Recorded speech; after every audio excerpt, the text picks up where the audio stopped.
The Lord be with you. A reading from the Holy Gospel according to Matthew.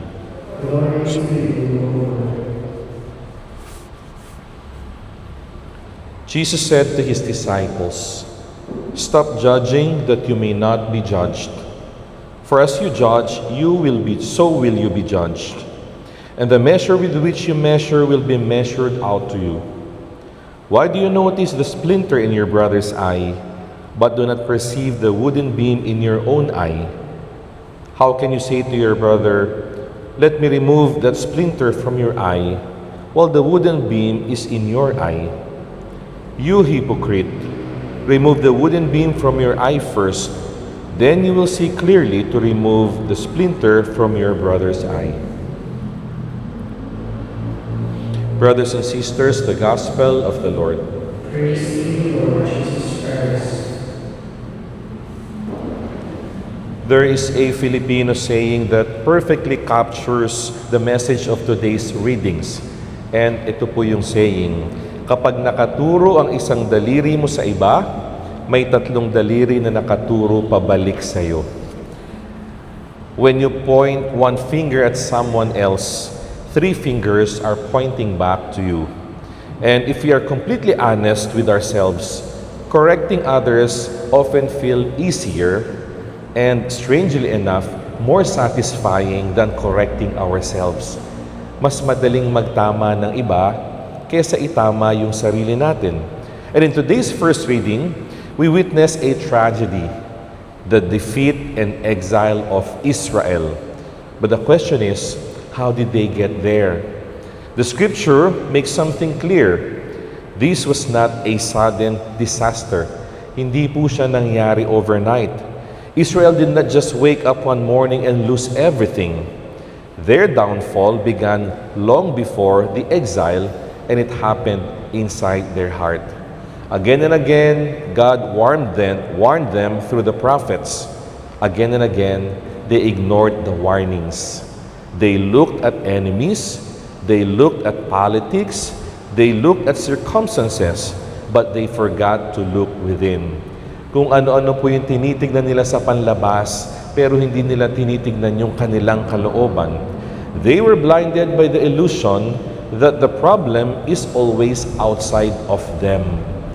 Ang problema palaging sa iba, hindi sa kanila. They thought to themselves, "We are the chosen people.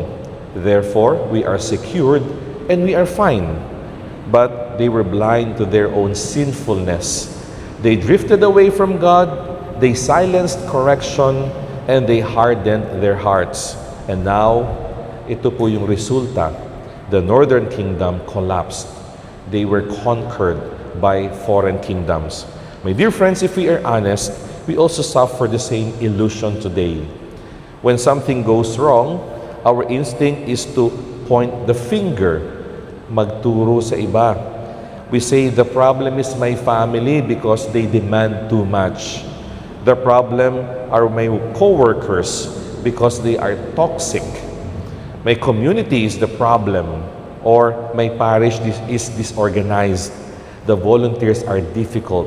Ang dami po nating nakikitang mali sa iba, subalit hindi natin nakikita yung mali natin. And slowly, we begin to think, sila ang may kasalanan, ako wala. At ito po yung ginagamit nating salita ngayon. Ito yung mga taong pa-victim. Tingin nila sila yung biktima at yung iba ay laging may kasalanan. But my dear friends, Jesus shatters this illusion in today's gospel. And He tells us, He gave a question. Why do you notice the splinter in your brother's eye, but do not perceive the wooden beam in your eye? Ba't nakikita mo yung maliit na puwing sa mata ng ibang tao, pero yung malaking nakaharang sa mata mo, hindi mo makita? Blaming is easier than examining. Blaming allows us to feel righteous without changing. Blaming gives the illusion of holiness while protecting our ego, and examining requires humility. Blaming tells us, if people changed, I would be happier. Examining asks, Lord, what in me also needs conversion? And when we shift from blaming to examining, everything changes. Instead of complaining about the impatience of other people, we examine that we are also impatient. Instead of condemning gossip, we ask why we enjoy listening to it. Instead of resenting others for not giving enough, then we see ourselves not being selfish. And instead of demanding understanding, we ask whether we ourselves have been understanding. Kapag ka po nag-shift tayo from blaming other people to examining ourselves, magbabago yung tingin natin. Imbis na yung laging mali ibang tao, makikita natin yung atin ding kamalian.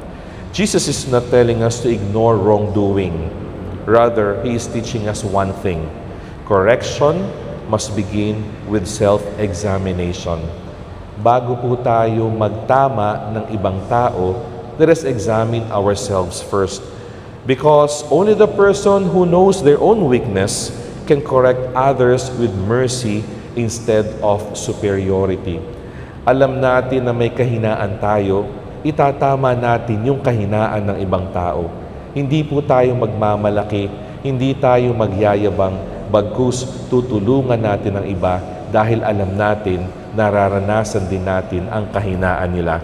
And notice what happens to people who truly examine themselves. They become gentler, they are more patient, they are less defensive, less judgmental, and more compassionate. Kapag alam nating may kahinaan din po tayo, mas may puso tayo sa mga taong mahina rin. And before we try to fix our homes, our workplaces, and our families, let us first fix our vision. Let us ask God to heal our vision.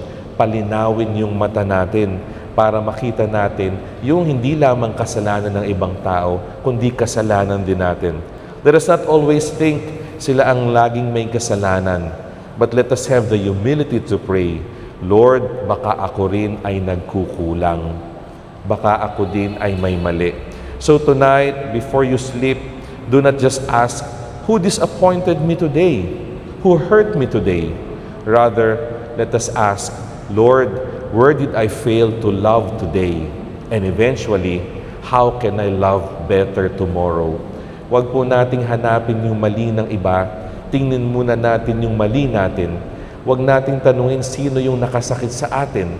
Tanungin natin sino din yung nasaktan natin. And if we have failed to show love today, let us do better tomorrow. Let us be a loving person tomorrow because we know we are followers of our Lord.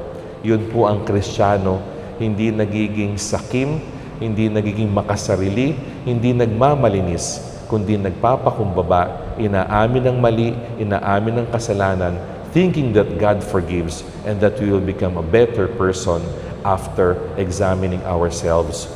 Amen.